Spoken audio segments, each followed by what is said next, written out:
NASCAR Sprint Cup Racing on Fox is sponsored by the Ford F-150. Built Ford tough. By Wendy's. It's way better than fast food. It's Wendy's.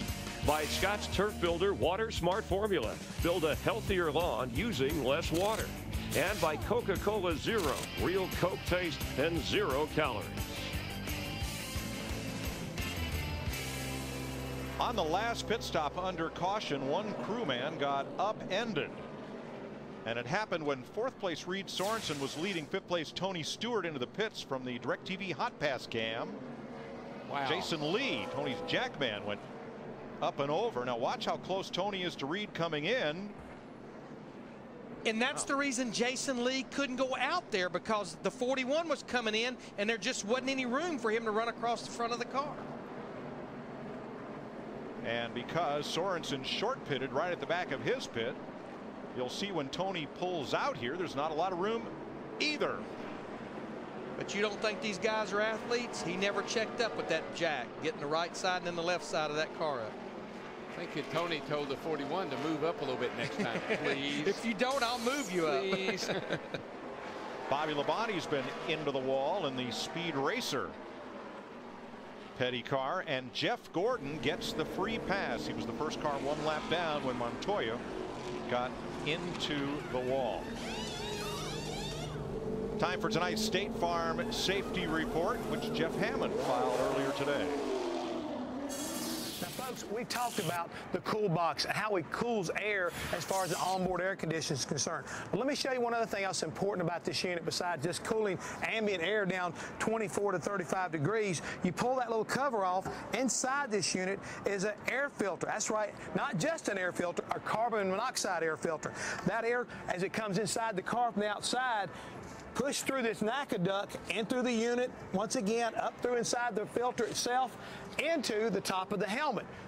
Realizing not only is it cool air, but it's also fresher air. 75% carbon monoxide removed at such racetracks like here tonight at Richmond, or more importantly, in a couple of weeks, how about 600 miles at Lowe's Motor Speedway.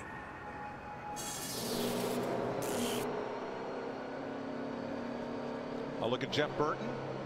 See that cool box behind his seat, back behind the main hoop of the roll cage. And that's one reason why these guys can race more than one day a week. Back in the day, man, I'm telling you, you would be sick as a dog after a race, but you never knew why. And I'm sure that that had a lot to do with it. And we need to mention it only been 5 laps since we restarted. We had a lot of guys at the back of the field come in, make more adjustments, like Casey Mears, Jimmy Johnson, Michael Waltrip, Elliott Sadler, Jeff Gordon, who got the free pass, Jamie McMurray, and Juan Pablo Montoya in the 42 that brought the caution out. Little brother. And there's those Speed Racer. Yeah, Jimmy Johnson got a lot of work done on that spot. There's Bobby Labonte. The movie comes out next week. Yeah, they're swinging for the fence every pit stop right now with that 48 car, but I will guarantee you they will get it where it needs to be. Listen, Kyle Busch last night went a lap down early. I just said that there's no way he'll finish the top 20. Came back and fought for a win right at the end. Denny Hamlin has led every lap. Digger, it's calm now, but you better get back in your hole. I love Digger. Green flag.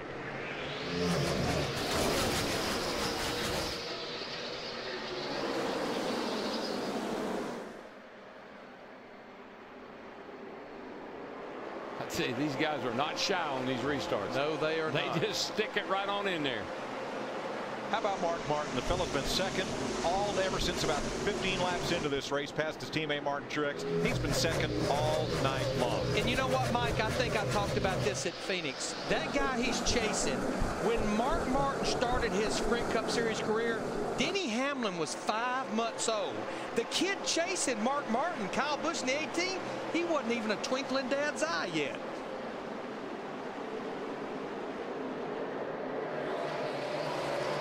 Harvick and Kyle Busch battling for third.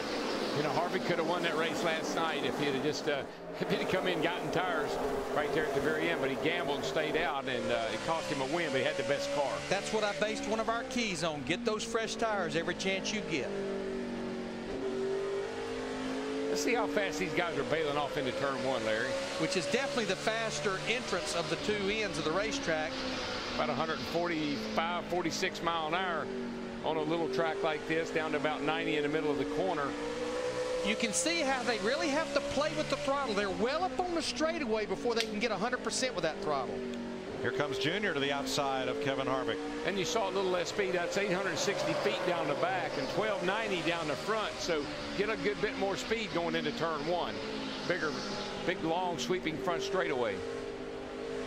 Dale Earnhardt Jr. right now, I think he's faster than both of these race cars. He just was boxed in. He just took the bone away from that dog. I know that. Give that dog another bone. Somebody yanked up on the leash. That dog got sideways. I don't know if he's been leash trained or not. You know, we well documented it in the pre-race show. This is the second anniversary, not one that he wants to be celebrating since Dale Earnhardt Jr. last went to victory lane 71 races ago when he was driving for DEI. Hey, another country heard from. Cousin Carl has come up into the top 10. That's Carl Edwards in the 99. The winningest driver on the tour so far this year, up against the 12, the Daytona 500 winner, Ryan Newman. Well, you give he and Bob Osborne a couple of cautions, little input from a driver, might just get in the hunt here. And Bob Osborne is crew chief back after a 6-week suspension after the oil tank lid situation at Las Vegas, back on top of the pit box for the first time since Las Vegas. I love Bob Osborne. You know, he's one of those kind of guys everybody's running around. We got a fire, we got a fire. Bob says, somebody get a fire extinguisher. 10-4. A lot of Fox Saturday baseball next week leading into our race Saturday night under the lights in Darlington, South Carolina. Oh, yeah. Got the lady in black has some new asphalt. Boy, Dale Earnhardt Jr. got knocked up the racetrack right there. Boy, that was a moment. Yeah. Let's see this again. It's coming to turn 3 and 4. It's his old buddy. Didn't have it. No, I didn't have a thing to do with it. The car just got bad sideways, loose. He had his hands full. I think the hand spoke for itself. Whoop, whoop, whoop. Had to put a couple of whoop-whoops on that thing. Darrell, how many laps does it take you to get your rhythm back when something like that happens? Depends on how old you are. Good answer. Yeah, he only lost 2 spots. He settled back in 7th. He never even noticed. He may have gained positions. Right.